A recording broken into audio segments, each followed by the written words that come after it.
Hello বন্ধুরা, তোমরা সবাই কেমন আছো? আশা করি সকলেই ভালো আছো। আমিও ভীষণ ভালো আছি। আমি সম্পা তোমাদের সঙ্গে আরও একটি রেসিপি শেয়ার করতে চলে এসেছি। আজকে আমি বানাবো চিকেন দো পেঁয়াজা। তো দেখো আমি কিভাবে বানাই। তার জন্য আমি এখানে চিকেনে একটু টক দই, একটু হলুদ, লবণ আর একটু সর্ষের তেল দিয়ে চিকেনটাকে আমি হোল নাইট ম্যারিনেট করে রেখে দিয়েছিলাম। আর অন্যদিকে আমি দেখো কিছুটা পেঁয়াজ এভাবে কুচিয়ে নিয়েছি, আর কিছুটা পেঁয়াজের পাপড়ি এভাবে খুলে নিয়েছি, আর একটু রসুন নিয়ে নিয়েছি। আরও কিছু উপকরণ আমার লাগবে, সেগুলো আমি পরে দেখাচ্ছি। তো অন্যদিকে একটা কড়াইয়ে দেখো বেশ কিছুটা সর্ষের তেল আমি গরম করতে দিয়েছি। এভাবে একটু নেড়ে চেড়ে দেবো তেলটা বেশ ভালো গরম হয়ে গেলে আমি গোটা জিরে ফোড়ন দেবো। তোমরা চাইলে এখানে একটু গোটা গরম মশলা, একটা বড় এলাচ ফোড়ন দিতে পারো। তো ফোড়নটা একটু ভাজা হয়ে গেলে আমি কোচানো পেঁয়াজগুলো দিয়ে দেবো। তো পেঁয়াজগুলো ফ্রাই হতে থাক। অন্যদিকে দেখো একটা মশলা রেডি করে নেবো। এখানে নিয়েছি আদা, গোটা ধনে, গোটা জিরে, রসুন একবারে বেশি হয়ে গেছিলো বলে দুবার করেছি এই মশলাটা। আর এদিকে নিয়েছি কিছুটা রসুন বেঁচে গেছিলো, একটু শুকনো লঙ্কা, কাঁচা লঙ্কা দিয়ে দেখো এদিকে পেঁয়াজ আমার ফ্রাই করা হয়ে গেছে। তো মশলার যে পেস্ট আমি বানিয়ে রেখেছিলাম, সেই মশলার পেস্ট দিয়ে আমি একটু নেড়ে চেড়ে কষাতে থাকবো।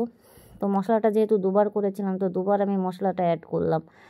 তো দিয়ে মশলাটা দেওয়ার পরে এভাবে নেড়ে চেড়ে আমি মশলাটা কষাতে থাকবো। দেবো পরিমাণ মতো হলুদ গুঁড়ো। যেহেতু ম্যারিনেট করার সময় হলুদ দিয়েছিলাম, তাই বেশি পরিমাণ দেবো না, অল্প করে হলুদ দিয়ে দেখো মশলাটা আমি কষিয়ে নিয়েছি। এবার মশলাটা ভালো করে কষানো হয়ে গেছে। এবার ম্যারিনেট করা চিকেনটা আমি মশলার মধ্যে দিয়ে ভালো করে নেড়ে চেড়ে আমি কষাতে থাকবো।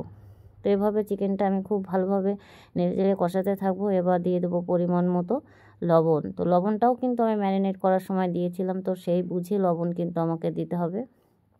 তো খুব ভালোভাবে দেখো বন্ধুরা চিকেনটা আমার কষানো হয়ে গেছে। এবার আমি এখানে একটু গরম জল অ্যাড করব। খুব বেশি জল দেব না, যেহেতু চিকেনের গ্রেভিটা বেশি করব না, অল্প করে একটু জল দিয়েছি, গরম জল অবশ্যই দিয়ে এভাবে একটু নেড়েচেড়ে দেবো। এভাবে একটু নেড়েচেড়ে দেওয়ার পরে 10 মিনিট আমি গ্যাসের ফ্লেমটাকে হাইতে রেখে ফুটিয়ে নেব।